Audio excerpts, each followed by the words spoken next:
ओम श्री गणेशाय नमः। नमस्कार दोस्तों, स्वागत है आप सभी का आप अपने यूट्यूब चैनल में। मैं अमित शास्त्री आज आपके लिए प्रदोष की व्रत कथा, रवि प्रदोष कथा लेकर आया हूँ। हाँ तो दोस्तों, कथा के आरंभ में सर्वप्रथम आसन लगाकर उस पर विराजमान होकर कथा के आरंभ से पूर्व सर्वशक्तिमान भगवान आशुतोष शंकर का ओम नमः शिवाय मंत्र का एकाग्र चित्त होकर ध्यान करें। प्रदोषो रजनी मुखम, प्रदोष रजनी, रजनी का अर्थ अर्थात रात्रि का मुख आरंभ है। इस कथन के अनुसार सायकाल के बाद और रात्रि आने के पूर्व दोनों के बीच का समय प्रदोष काल कहलाता है। हाँ तो दोस्तों, इसलिए व्रत करने वाले को उसी समय भगवान शंकर का पूजन विधि पूर्वक करना चाहिए। प्रदोष व्रत करने वाले को त्रयोदशी के दिन भर भोजन नहीं करना चाहिए। तत्पश्चात शाम के समय जब सूर्यास्त में 3 घड़ी का समय शेष रह जाए तब स्नान आदि कर्मों से निवृत्त होकर श्वेत वस्त्र धारण करें तथा संध्या वंदन करने के बाद भगवान शंकर का पूजन करें। पूजा के स्थान को स्वच्छ जल से धोकर वहां मंडप बनाएं। वहां पर 5 रंगों के पुष्पों से पद्म पुष्प की आकृति बनाकर उसका आसन बिछाएं और आसन पर पूर्वाभिमुख पूर्व की ओर मुख करके बैठें। इसके बाद ओम नमः शिवाय भगवान शंकर का ध्यान करें। हाँ तो दोस्तों, ये पूजन विधि का प्रारंभ काल है। ध्यान का स्वरूप जिस प्रकार कोटि का अर्थ करोड़ों चंद्रमा के समान कांतिवान त्रिनेत्रधारी अर्थात 3 नेत्र धारण करने वाले, शीश पर चंद्रमा का आभूषण धारण करने वाले, पिंगल वर्ण के जटाजूटधारी, नीले कंठ तथा रुद्राक्ष मालाओं से सुशोभित, वरद हस्त नागों के कुंडल पहने, व्याघ्र चर्म धारण किए हुए रतन जड़ित सिंहासन पर विराजमान महादेव शंकर का ध्यान करना चाहिए और ओम नमः शिवाय इस मंत्र का जप करना चाहिए। उसके पश्चात गंधक्ष पुष्प सहित भगवान शिव का पूजन करें। हाँ तो दोस्तों, प्रदोष व्रत के उद्यापन की विधि कहता हूँ। प्रातः समय स्नान आदि कार्य से निवृत्त होकर रंगीन वस्त्रों से मंडप बनाएं। फिर मंडप में शिव पार्वती की प्रतिमा, चित्र आदि स्थापित करके विधिवत गंधक्षत पुष्प निवेद्य दक्षिणा सहित पूजन करें। उसके पश्चात शिव पार्वती के लिए खीर से अग्नि में आहुति देवें। और दोस्तों, हवन के समय ओम उमा सहित शिवाय नमः, सांब शिवाय इस मंत्र से 108 बार आहुति देवें और स्वाहा का उच्चारण करें। हवन के अंत में धार्मिक व्यक्ति को सामर्थ्य के अनुसार दान देना चाहिए। ऐसा करने के बाद ब्राह्मण को भोजन व दक्षिणा से संतुष्ट करना चाहिए। इस प्रकार आपका व्रत पूर्ण हो, ऐसा वाक्य ब्राह्मणों द्वारा कहलवाना चाहिए। फिर आगे ब्राह्मणों की आज्ञा पाकर अपने बंधु बांधवों के साथ मन में भगवान शिव का स्मरण करते हुए व्रत धारण करने वाले को भोजन कराना चाहिए। इस प्रकार उद्यापन करने से व्रती पुत्र पौत्र आदि से युक्त होता है तथा आरोग्य लाभ प्राप्त करता है। हाँ तो दोस्तों, इसके अतिरिक्त वह अपने शत्रुओं पर विजय प्राप्त करता है और संपूर्ण पापों से मुक्त हो जाता है, ऐसा स्कंद पुराण में कहा गया है। हाँ तो दोस्तों, त्रयोदशी व्रत कथा का माहात्म्य सुनाता हूँ। त्रयोदशी व्रत कथा अर्थात प्रदोष का व्रत करने वाला मनुष्य सदा सुखी रहता है। इस व्रत को विधिवत करने से उसके समस्त पापों का नाश हो जाता है। जिस प्रकार विधवा स्त्रियों को अधर्म से गलानी होती है और भाग्यवती नारियों का सुहाग सदा अटल रहता है, बंदी कारागार से मुक्त हो जाता है।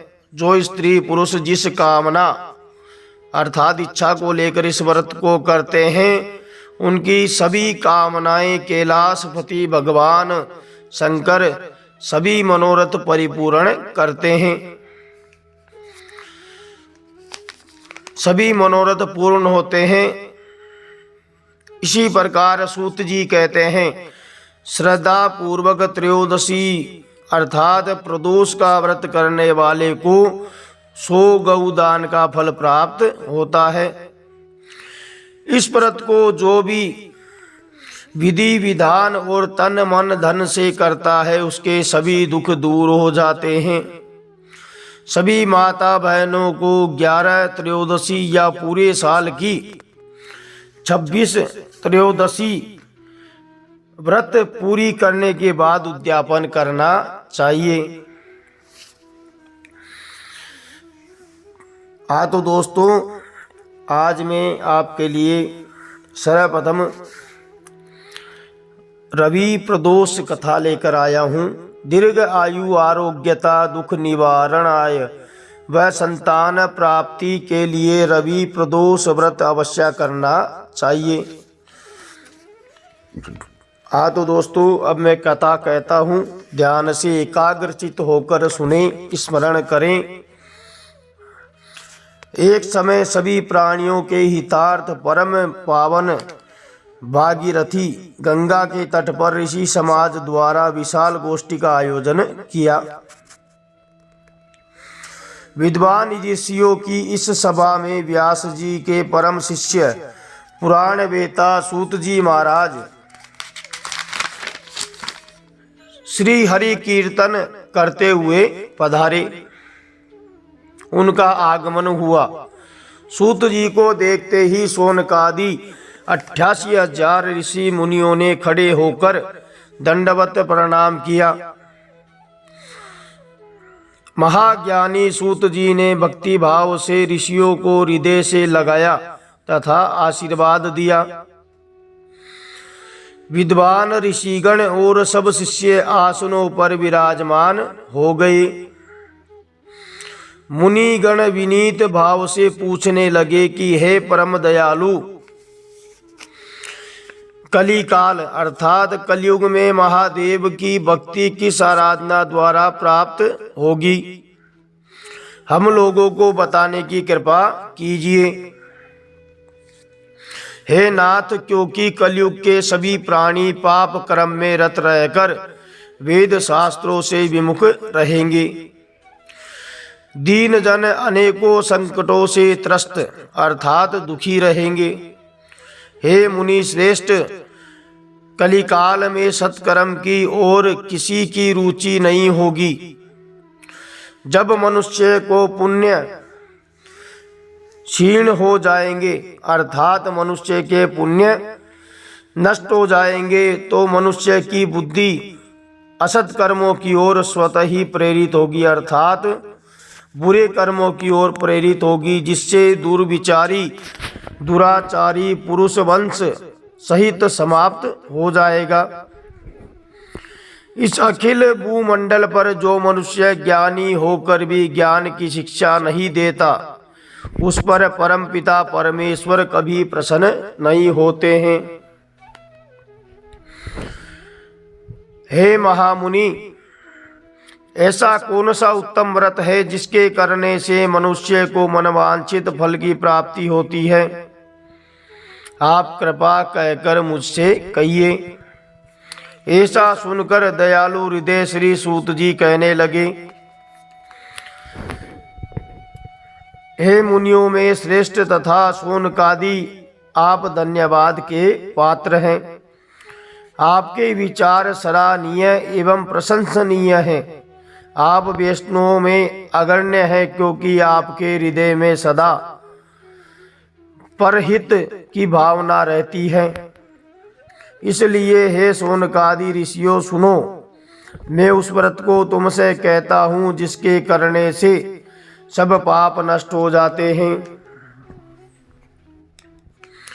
धन वृद्धि कारक, दुख विनाशक, सुख प्राप्त कराने वाला, संतान को देने वाला, मनवांछित फल प्राप्ति कराने वाला यह व्रत मैं तुमसे कहता हूँ, सुनाता हूँ। जो किसी समय भगवान शंकर ने सती जी माता अर्थात पार्वती माता को सुनाया था और उनसे प्राप्त यह परम श्रेष्ठ उपदेश मेरे पूज्य गुरुजी ने मुझे सुनाया था, जिसे आपको समय पाकर शुभ वेला में मैं सुनाता हूँ। आप सभी सुनो। बोलो उमापति महादेव की जय। ओम नमः शिवाय, ओम नमः शिवाय, ओम नमः शिवाय। सूत जी कहने लगे, आयु वृद्धि स्वास्थ्य लाभ हेतु त्रयोदशी का व्रत करना चाहिए। इसकी विधि इस प्रकार है, प्रातः स्नान कर निराहार रहकर शिव ध्यान में मगन हो ओम नमः शिवाय का ध्यान करें। शिव मंदिर में जाकर भगवान शिव की पूजा करें।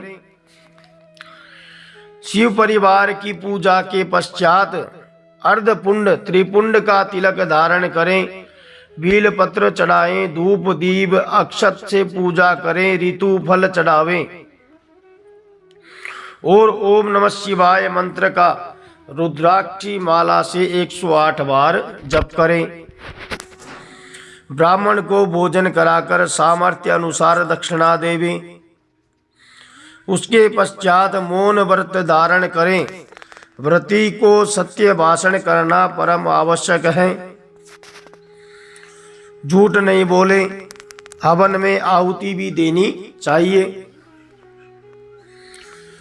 मंत्र ओम ह्रीम क्लीम नमः शिवाय स्वाहा से आहुति देनी चाहिए। इससे अभिष्ट फल की प्राप्ति होती है। हाँ तो दोस्तों आगे कहता हूँ, व्रती पृथ्वी पर शयन करें, एक बार भोजन करें।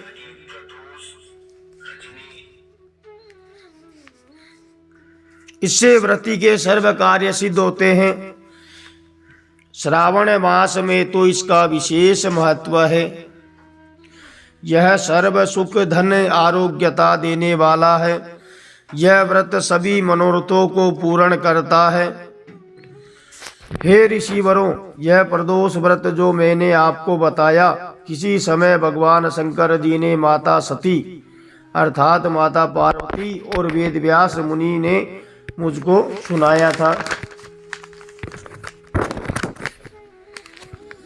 शौनकादि ऋषि बोले, हे पूज्यवर, आपने यह व्रत परम गोपनीय, मंगलप्रद तथा कष्ट निवारक बताया है। कृपया यह बताने का कष्ट करें कि यह व्रत करने से पहले यह व्रत किसने किया और उसे क्या फल प्राप्त हुआ। मेरी सुनने की इच्छा है। श्री सूत जी बोले, हे विचारवान ज्ञानियों, आप शिव के परम भक्त हैं। आपकी भक्ति देखकर मैं व्रती पुरुषों की कथा कहता हूँ। एक गांव में एक अति दीन ब्राह्मण निवास करता था। उसकी साध्वी स्त्री प्रदोष व्रत किया करती थी। उसके घर एक पुत्र रतन था। तो सुनो, एक समय की बात है। वह पुत्र गंगा स्नान करने के लिए गया। दुर्भाग्यवश मार्ग में चारों ओर उसे घेर लिया गया और वह कहने लगे, या तो तू अपने पिता का गुप्त धन बता दे, नहीं तो हम तुझे मार देंगे। बालक दीन भाव से कहने लगा कि हे बंधुओं, हम अत्यंत निर्धन एवं दुखी ब्राह्मण हैं। हमारे पास धन कहाँ है। चोर फिर कहने लगे कि तेरे पास पोटली में क्या बंधा है, हमें दिखाओ। बालक ने निसंकोच होकर उत्तर दिया कि मेरी माता ने मेरे लिए रोटी बनाकर बांधी है। दूसरा चोर बोला कि भाई, यह तो अति दीन दुखी हृदय है, दुखी ब्राह्मण है, इसे छोड़ दो। बालक ने इतनी बात सुनकर वहां से प्रस्थान किया और दूसरे नगर में पहुंचा। वहां नगर के पास एक बरगद का पेड़ था। वह बालक थका हुआ पेड़ की छाया में वृक्ष के नीचे बैठ गया। उसी समय उस नगर में सिपाही चोरों की खोज कर रहे थे कि खोज करते करते वे उस बालक के पास आ गए। सिपाही बालक को ही चोर समझकर राजा के समीप ले गए। राजा ने उसे कारावास की आज्ञा दे दी और राजा के सैनिकों ने बालक को कारावास में डाल दिया। उधर बालक की मां भगवान शंकर जी का प्रदोष व्रत कर रही थी। उसी रात्रि राजा को स्वप्न हुआ कि यह बालक चोर नहीं है। हे राजा, प्रातः काल ही छोड़ दो, नहीं तो मैं आपका राज्य वैभव सारा राज्य नष्ट कर दूंगा। रात्रि समाप्त होने पर राजा ने उस बालक से सारा वृत्तांत पूछा। बालक ने सारा वृत्तांत कह सुनाया। राजा ने बालक के वचन कथन को सुनकर सिपाही भेजकर बालक के माता पिता को सभा में बुलाया। राजा ने उन्हें जब भयभीत देखा तो कहा कि तुम डरो मत, तुम्हारा बालक निर्दोष है, सुरक्षित है। हम तुम्हारी दरिद्रता देखकर 5-5 गांव दान में देते हैं। इस प्रकार राजा ने निर्धन ब्राह्मण को 5-5 गांव दान में दे दिए। इस प्रकार भगवान शिव की व्रत करने की कृपा से ब्राह्मण आनंद पूर्वक रहने लगा। हाँ तो दोस्तों, इसी प्रकार जो कोई इस व्रत को करता है उसे आनंद प्राप्त होता है, सुख होता है, वैकुंठ को जाता है, श्री हरि के चरणों में जाता है। शौनकादि ऋषि बोले कि हे दयालु, कृपा करके अब आप सोम व्रत कथा पूर्ण होती है।